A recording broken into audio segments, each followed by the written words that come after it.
Hey everybody, welcome back to another video. Hope you guys have been enjoying the content on the channel as of late. We are here to do, excuse me, my throat's a little dry. Um, we're here to do a video that I've promised to do for a little bit, and I did record it once, but it honestly was pretty specific, and I kind of just want to do more of a generalization of my analysis of the summer, coming off of the summer of film. I wanted to do an analysis video. Mentioned in my recent news roundup that I wanted to do one. So I'm gonna do that now, and I'm just gonna kind of speak more of a general observation of it, give you guys a look as to how the summer generally performed, and observing the lessons that could be taken from the summer, and hopefully maybe translating to next year's summer. So let's get into it. So generally speaking, as we've mentioned before, in regards to the summer, in terms of just success or failure, the word that would best describe the summer personally, or at least to me from observing it, is disappointing. So I wouldn't say it was necessarily terrible, nor would I say it was great either. And we'll get into specifics right now. Um, so we're going to speak positively for a second and address the films that did do well, and give you guys uh, some calculations here. So let's talk positively for a second here, and we're going to start off with discussing the quote unquote winners from the summer, the people who did the best, studios who did the best, and then we'll get into specifics. So from my calculations, generally speaking, in terms of movies that did well, there was at least 11 films this summer. Now, just to clarify, we're also discussing major releases, films that had chances, or surprise hits that pulled in notable numbers. So that's what we're taking into account here. So we're not just discussing small indies, films that have very limited reach. We're talking about films that had potential to have a wide audience or a substantial amount of money that could be generated based on any factors um, any factors that are contributing or aligning with that specific project. So like notable actors, notable IP names, whatever the hell it is, it's a part of it, and that would be giving it more chances to make money than say anything that is an original concept or original content with non-notable actors or whatever. So just to lay that out, and by uh, that standard, there was 11 that I can see that were successful. Now, also to also clarify, my definition of success when it comes to box office is based on the three times ratio. Some projects, for instance, Trap, which was M. Night Shyamalan's film, I would be more lenient on because of knowing that that filmmaker is self-financed. So it's say that there's a little more leniency with that. I would consider more of like a 2.5 ratio in that front for that to be considered success. Hence why I consider that to be a success. But other projects I would involve a three times ratio since they are in studio and they are relying upon money to come from that studio, and that the studios are actively involved in the investment of that film. Whereas Trap was, a self-financed investment. So just so that we understand those things. So I generally will consider the three times ratio when it comes to a successful box office, and by that 11 qualify for that. And getting into specifics in terms of companies that did well, um, two companies tied up, Sony and Disney being the ones that really did the best this past summer, tying up with three individually. The three on Sony's end would include the Garfield movie, which had a budget of 60 million and outpaced to 255 million. Bad Boys Ride or Die, which had a budget of 100 million, performed 402 million. And It Ends with Us, which we've discussed a bit on this channel, had a budget of 25 million and ended up doing 245.6 million.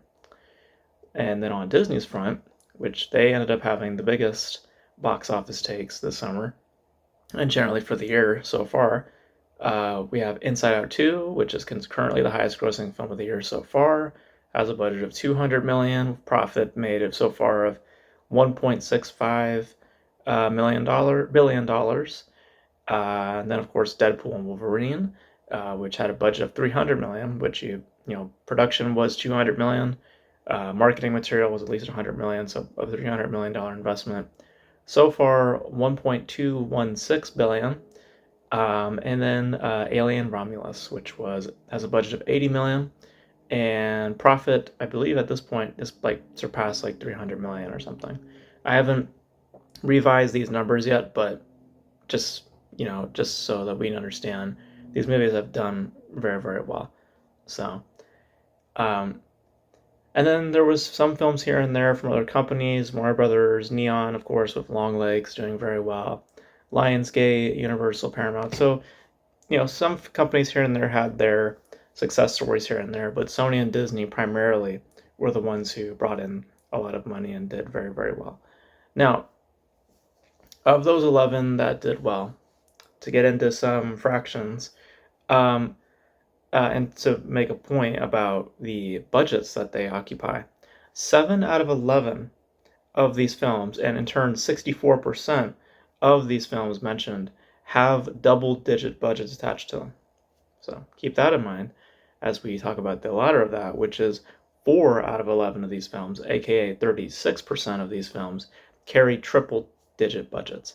And what I'm measuring is the success of these films. So, 7 out of 11 of these films, successful films, have double digits attached to them. So in turn, like Garfield movie has like 60 million, something like A Quiet Place had 60 million, Trap, which was 30 million, It Ends With Us 25 million, Alien Romulus 80 million, The Strangers Chapter 1 8.5 million. So it illustrates a lot about, just financially speaking, where the theatrical experience is going, in that there's better odds when you restrict your budgets rather than having triple budgets, because only 36% of those films ended up justifying those big price tags.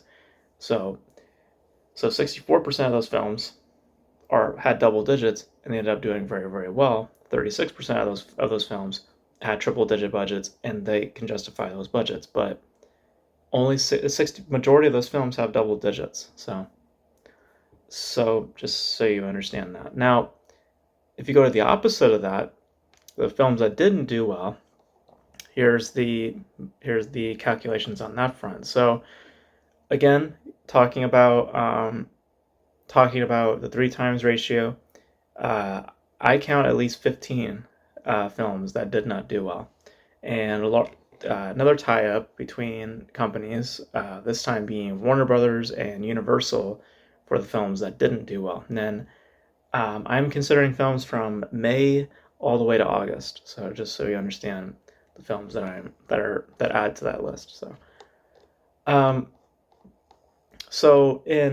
Warner Brothers and Universal, the big failures on their front, Warner Brothers on their front, of course, include Furiosa, which was a big flop for them. Had a budget of 168 million, only brought in at least 172 million, so not good. Then they had Horizon and American Saga, which was a big failure for them.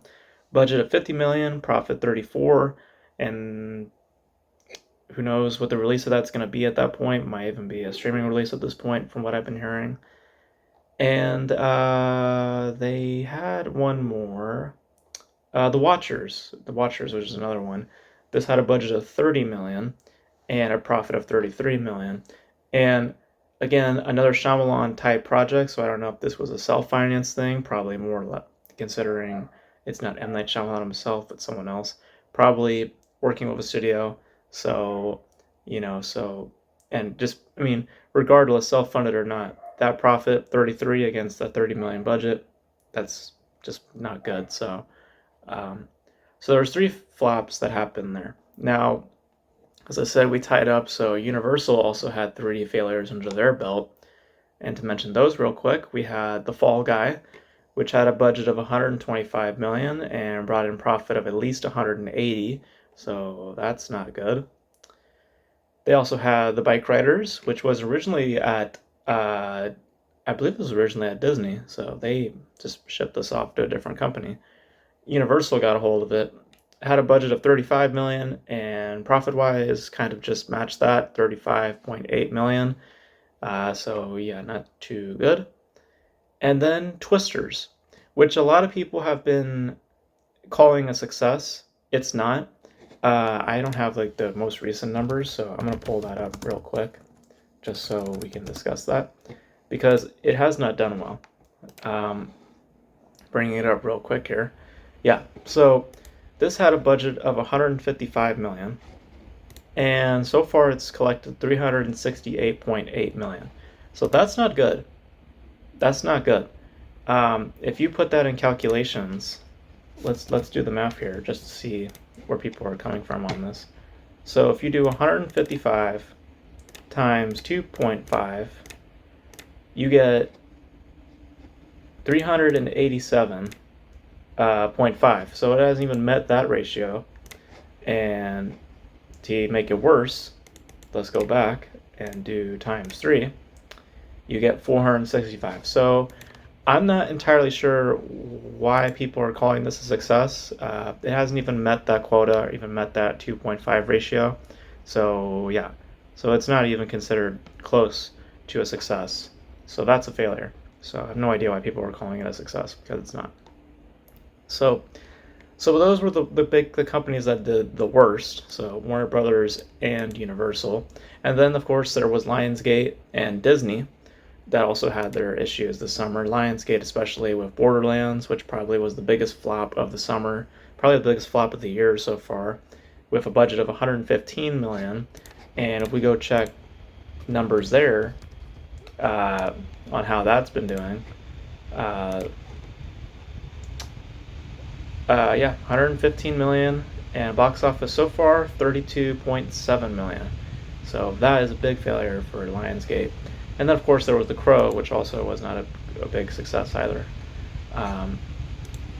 For Disney, there was, just to mention that briefly, there was Kingdom of the Planet of the Apes, which really wasn't that much of a success. It barely met its 2.5 ratio. It barely just made it. And I've been hearing that they're apparently doing more films in the series, so apparently there's going to be a 5th and a 6th film, which we're going to be discussing in the news roundup. Not a justified investment, if you ask me, but yeah, so I wouldn't call this a success either, mainly because of the price tag attached to it, 160 million. You would want that to do a lot more, and that's on par like with the Twister numbers, which Twister has relatively the same budget attached to it and has almost the same results. So I don't know how you can consider this a success. It barely made it. It barely made it on the 2.5 ratio. So I don't know how that you're considering that a success at all, or even considering making more films based on those numbers. But yeah. But let's get into specifics. So there being 15 failures. So of those 15 failures, 7 out of 15 of those films, so 47% of those films, almost half of those films, carry triple-digit budgets. Okay? And 8 out of 15 of those films, 53% of those films, carry double-digit budgets. Now, you may think, well, what's the significance of these numbers if there is more cases of double-digit budgets flopping compared to triple-digit budgets? Well, if you go back to the successes that we've mentioned, this summer, generally speaking, had found more success in double-digit budgets than it did triple-digit budgets. So you look at something like this, where the 4 out of 11 of the success stories, 36% of those films were triple-digit budgets. And you go back over here on the failures, nearly half of the films that were failures were triple-digit budgets. So you compare and contrast that a large majority of what was failing this summer was films that were carrying like budgets of over 100 million and stuff like that. And the films with double digits that are collecting the rest of that percentage, that typically comes from, you know, an expectance of smaller budgets to not perform as well because of the reach of those specific projects. I mean, we can mention films like Blink Twice, which really, who was going to go see that? There wasn't a wide audience for that. Um, or films like Kinds of Kindness, which didn't really do too well. Or films like what's the other ones, like Maxine, for example, which hasn't really disclosed a budget, but from what I can tell, didn't really do too well. Um, and these are all films that had very small marketing behind it, small audience reach, and usually the case is with smaller indies, they usually have smaller reach, aka most times they're likely to fail. So it's not completely surprising when you recognize that, you know, as the typical common factor when it comes to summer or just box office in general. The indies usually don't perform as well as a tentpole would, or a film that has a little bit more recognizable things attached to it. I bring up films like Maxine and stuff like that because they had potential to make money, but the fact of the matter is that they were not marketed heavily, and because of that they didn't perform as well.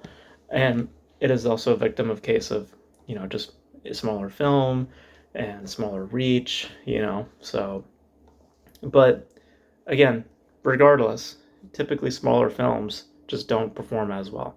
Um, so, but what is noteworthy is to talk about the films that typically do well, films that do have triple digits attached to them with notable IPs.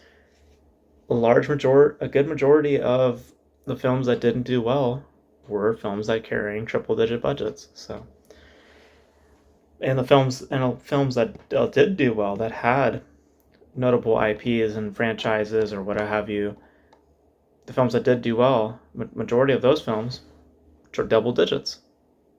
So, so I think that what's important to note about this summer is that the the future lies in restriction and restraint. And I think that a lot of people have been calling for that, you know, for studios to really buckle down in terms of how much they put into film and how much money or how much they're putting towards marketing and production cost.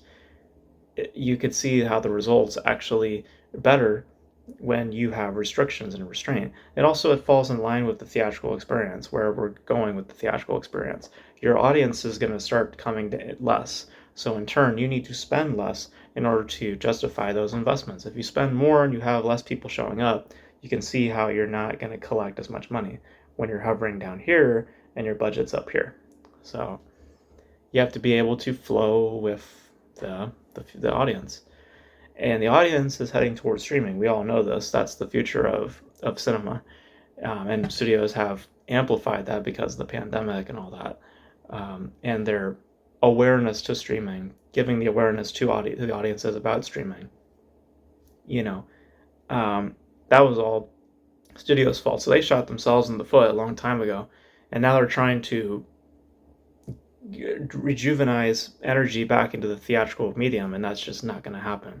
So instead of just running with this assumption, right? Because after this year, I give up on the excuses of the pandemic or the strike, because we're now a decade or almost half a decade out from the pandemic starting, and the strikes have been that's been gone now for almost an entire year. So by the time that we reach 2025, those excuses I just don't think are valid anymore, and I'm not even going to consider those. So if there are big budgets attached to them, I assume at this point that those are studio decisions, and they are under this presumption that if they spend more, they can get more type mentality.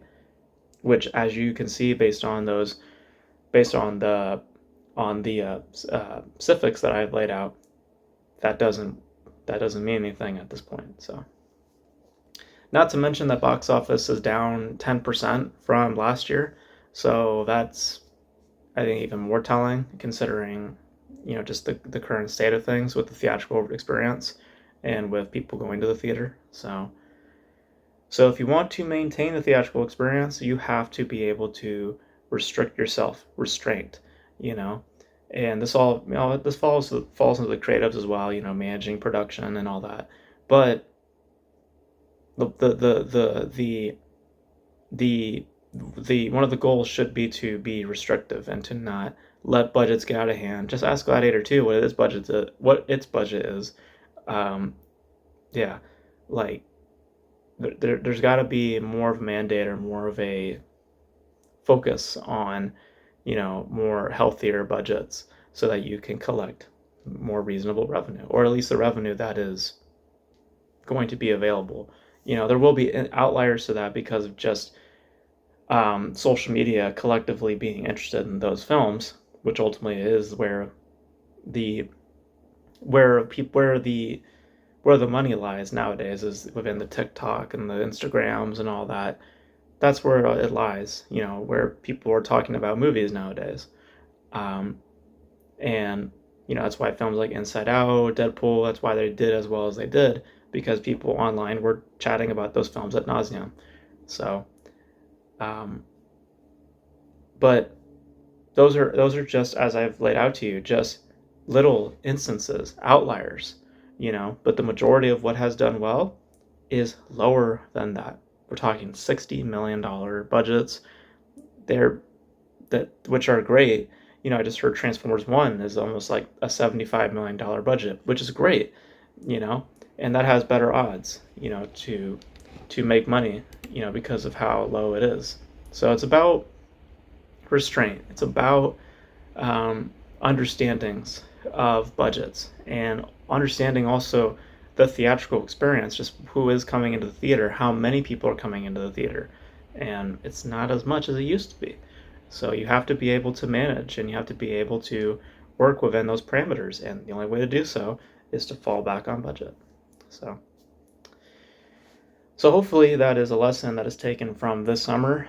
I have doubts, but hopefully they pick up on that, and hopefully soon, because as we mentioned, the box office is down 10% from 2023's, which 2023's was okay, and this one being not mediocre and disappointing. So it's like we're heading slowly in a downward angle. So in order to make things look better, adjustments have to be made, and it's not in, not in collecting more money. It is restricting how much money is put into projects. So, and within restrictions, creatively speaking, you get more. You're forced to be creative, whereas with more money, you're not having to think too hard as much as you'll just think, technically speaking, how to make the image prettier and make things look more visually interesting, but not narratively so. But you guys, what are your thoughts on this past summer? How you guys feel about, the theatrical experience as it is today, the movies that came out this summer? Do you guys think that it was a successful summer? Do you guys think it wasn't? I personally think it was just not that great. Disappointing, I think, is just the best word for it. But you guys let me know all your thoughts on all this in the comment section below. And that's going to be it for this video, guys. Thank you guys for tuning in. And until then, I will catch you guys in the next video. Bye.